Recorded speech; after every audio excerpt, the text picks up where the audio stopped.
In Melbourne today, when Muslim women need to escape their homes, the system typically offers them a bed.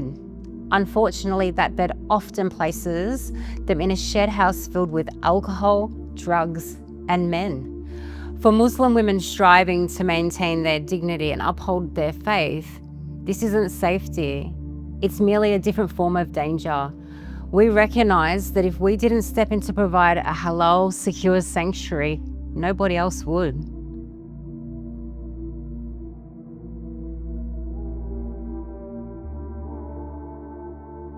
The scariest thought was having the thoughts of not having a place to go and not having a safe place to sleep, and knowing there's man out in the world that does bad things.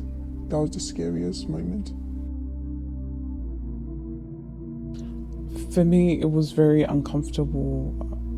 I was scared. Wouldn't know what was going on in the home, as there'll be men in the house. I was not able to take off my hijab. It was just very scary, and they'll be doing a lot of drugs, and the police will be called almost every night. It was just a very terrifying situation to be put in.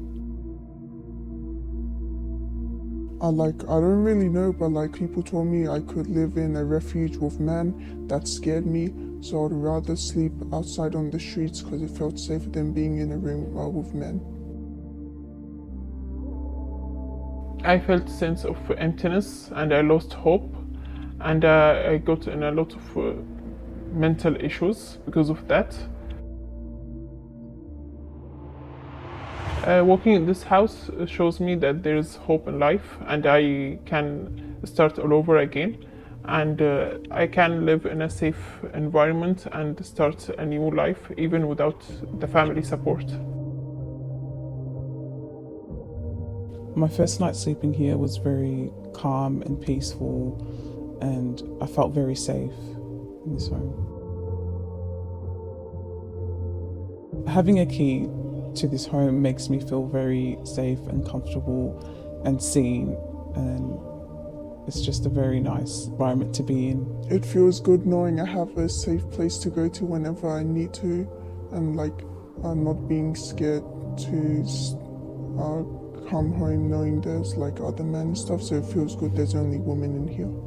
It gives me the sense of I can live in a safe environment here in Australia with Muslim girls, and have a place that applies in Islamic rules. Handing a sister a key is just the beginning of her journey. The true work lies in helping her rediscover her identity. We support them through case management and connecting them to local services, but most importantly, we foster a sense of community.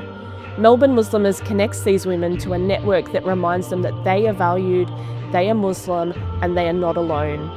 This is the essence of rebuilding lives. Currently, we have supported over 160 sisters, but the waitlist continues to grow every day. Tonight, we're not merely asking for your donations, we're inviting you to become the family that these sisters have lost. Help us secure a home for them. Together, let's rebuild their lives.